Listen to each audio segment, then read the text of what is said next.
Google er blandt de mest innovative virksomheder i verden i dag.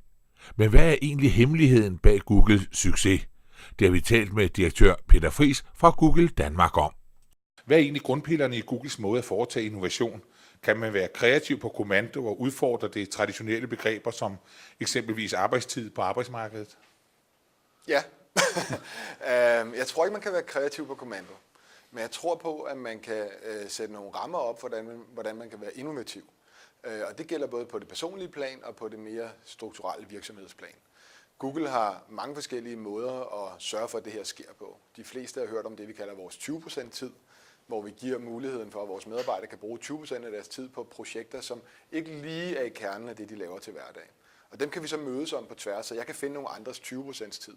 Og vi kan så arbejde sammen om de tanker, vi måtte have der. Det kan måske blive et projekt, som Google senere hen bruger tid på. Så det er sådan meget strukturelt i måden, vi gør det på. Det starter tidligere. Det starter med at ansætte de rigtige mennesker. Folk, som har en stor passion for tingene. Folk, som måske har vist, at de tidligere har været innovative.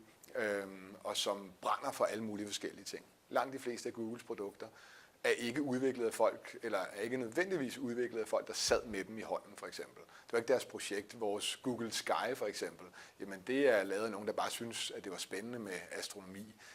Google Earth, Google News, alle de her ting, det kommer ud af vores 20% tid. Endda Gmail. Men hvor stammer Googles innovationsevne fra? Er det ledelsesfilosofi, eller hvad? Jamen det tror jeg, det er. Jeg tror, at det er også en filosofi, som er meget betinget af, hvem vi har ansat. Vi har nogle klare måder for måden, vi tænker innovation på. Og den er, tror jeg, radikalt anderledes end de fleste andre virksomheder. Vi har forskellige måder i talesætte det på. Vi tænker ikke i begrænsninger, for eksempel. En af de ting, vi siger til os selv, det er, at bliver nødt til at sige det på engelsk, initially ignore all constraints. Det vil sige, at når vi får en idé, så skal vi ikke, som man gør mange andre steder, tænke over begrænsningerne. Vi skal tænke over ideen og ideens kvalitet og ideens potentiale for at forandre eller gøre noget stort. Og så har vi en masse ting, der følger, som måden vi organiserer os på. Vi tror på, at små teams kan være mere innovative. Stort set alle store ting her i verden, det har været en eller måske ganske små teams, som har lavet det med Mahatma Gandhi og alle de her ting, der har forandret verden. Det har typisk været en eller to personer. Så det tror vi meget på. Vi tror meget på, at vi som virksomhed skal sørge for, at vi bruger en del af vores ressourcer. Vi har det, vi kalder vores 70-20-10-regel. 70% af alle de penge, eller de penge, vi bruger på at drive vores firma, dem bruger vi på at drive vores kerneydelse. Så bruger vi 20% af det, der ligger sådan i omkanten, og så bruger vi 10% på noget, som absolut intet har med vores forretning at gøre. Det lyder næsten som noget Lego.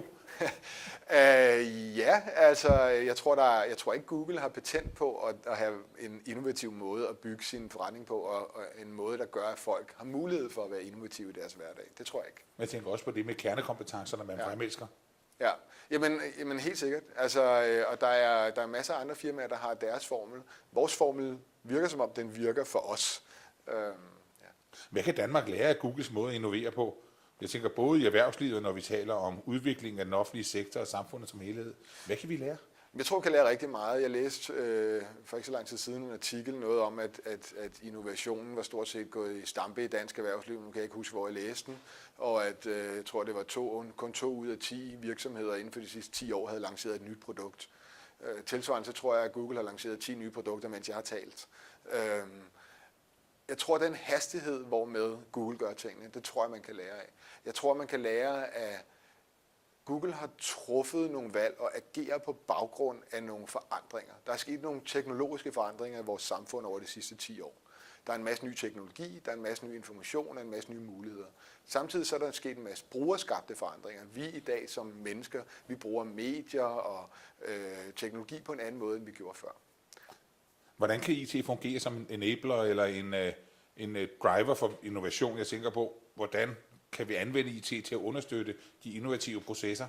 Hvis man i virkeligheden tager det næste led af det, jeg sagde før, der er sket teknologiske forandringer, og der er sket brugerskabte forandringer over de sidste 10 år.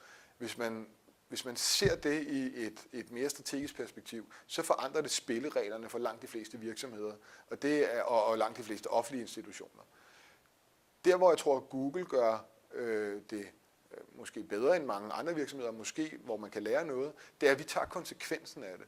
Vi vælger, at vores strategi skal være baseret på de her forandringer. Så vi tror på, at vi skal sende mange ting ud. Vi tror på, at vi skal få meget brugerfeedback. Vi tror på, at vi skal lancere ting tidligt, i stedet for I gamle dage, der lancerede man det, når konsulenterne sagde, at det var færdigt. Det tror vi ikke på. Vi tror, det skal hurtigt ud og møde brugerne. Vi tror på, at det her med, at vi ikke skal tænke begrænsninger. Jeg sad for nylig i en kommission og skulle tale og arbejde om, hvordan vi skulle rådgive Danmark om at blive et førende bredbåndssamfund, for eksempel. Og det slog mig undervejs, at hvis det var Google, der havde siddet og sagde, nu skal vi løse den her udfordring, så havde vi ikke tænkt på, jamen, hvordan skal vi sørge for, at landmændene får mere bredbånd, eller hvordan skal vi sørge for, at vi bruger det i den her skolefunktion. Så har vi sagt, jamen, hvad er egentlig det ultimative mål, vi gerne vil opnå? Og det kunne for eksempel være gratis højhastigheds internet til alle, når som helst, hvor som helst. Og så må vi løse den opgave. Hvis vi løser den opgave, så skal resten nok følge. Og jeg tror på samme måde, hvis man som land kunne tænke radikal innovation, altså virkelig stille nogle af de fundamentale spørgsmål og løse nogle af de grundlæggende problemstillinger, som er adgangen til det, som er hastigheden af tingene, som er den nemhed, hvormed vi bruger tingene, så viser historien og de sidste 10 års udvikling, at teknologien og de brugerskabte forandringer, de skal nok ligesom tage næste skridt i den udvikling. Kunne, om man så må sige, det næste Google opstå i Danmark, har vi de rette rammer for at fostre en succes som Google? Jeg tror, at det næste Google kan opstå alle steder i verden. Teknologien er der, idéerne er der. Personligt så tror jeg ikke så meget på, at vi skal... I Danmark har vi måske lidt en tendens til at substituere os ud af det. Vi har mediestøtte, vi har alle mulige andre ting. Og jeg tror, helt personligt tror jeg, at nogle gange det er en barriere. Jeg tror, at det holder os tilbage fra at kaste os ud i nogle ting, være radikale, gøre det anderledes, satse. Den amerikanske kultur, der er en grund til, at den amerikanske kultur fostrer så mange innovative virksomheder. Det er, fordi den tvinger folk til virkelig at satse på de ting, de tror, og arbejde målrettet på det. Jeg tror sagtens, den næste Google, eller den næste Apple, eller den næste, jeg kan ikke engang have fantasi til at forestille mig, hvad den næste Facebook er, kunne opstå i Danmark. Men det kræver nogle super dedikerede individer. Jeg tror ikke på, at det kræver nødvendigvis et system, som gør så mange ting for os. Men det kræver et samfund, som er beredt til det, og det kræver, at vi fjerner nogle af de vejblokke, som måtte være der. Men hvad er det for nogle incitamenter, vi mangler? Jeg tror som udgangspunkt, at vi taler med en forkert person, når vi taler incitamenter. Jeg er ikke en stor fan af incitamenter. Incitamenter forstået på den måde som økonomisk støtte og alle de her ting. For mig er incitamenter, det er noget med, at rammerne skal være til stede. Det er noget med, at der ikke er nogen, der prøver at holde en tilbage. Det er noget med, at man konkurrerer på lige vilkår. Det er noget med, at man har et uddannelsessystem, der fostrer den her type tanker, den her type innovation. Det er noget med, at man som samfund måske faciliterer nogle møder. Man har nogle mødepladser eller formater eller nogle muligheder for, at folk med gode idéer kan finde hinanden. Jeg er 100% for investeringer og støtte og alle de her ting, som man kan gøre.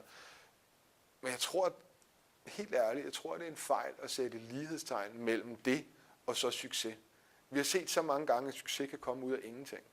Jeg synes, det er positivt. Jeg synes, det er fantastisk, at man som stat og som mange erhvervsvirksomheder går ind og støtter ting.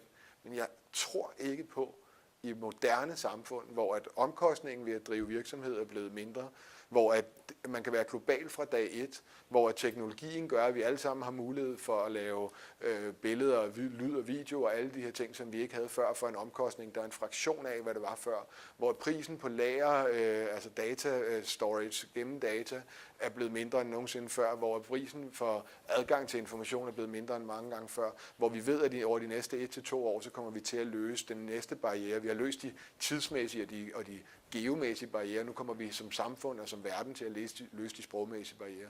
Der er så mange enablers af transformation til stede. Det handler mere om at gribe dem. Hvordan ser du egentlig på balancen mellem privacy og funktionalitet, som udfordrer privacy? Jeg tænker eksempelvis den ballade, der har været omkring Street View. Vil den balance forrykke sig efterhånden? Personligt tror jeg det, for at være helt ærlig. Vi ser, de nye generationer i dag er ikke optaget af privacy på samme måde, som min og ældre generationer er. Jeg tror, det kommer til at rykke sig. Det har vi set masser af gange før i verdenshistorien, at holdninger og ting forandrer sig. Jeg tror, at den måde, vi tænker omkring privacy, også kommer til at rykke sig. Så kan man diskutere, om skatten rykker sig. Jeg synes, der er en masse positive ting i hele dialogen omkring privacy, beskyttelse af information, beskyttelse af data, alle de her ting, som jeg synes er enormt vigtige. Men jeg tror, at den her tanke om, at fordi noget er offentligt, så er det per definition farligt, eller fordi nogen har tilgang til noget, så er det farligt. Den er jeg ikke helt sikker på, at jeg køber, men jeg tror, og jeg ved, at privacy kommer til at være noget, vi kommer til at diskutere de næste 10, 20, 30 år, og jeg tror slet ikke, at vi er begyndt at blive udfordret. Altså sådan en som Facebook udfordrer det på en helt ny måde. Google udfordrer på en anden ny måde.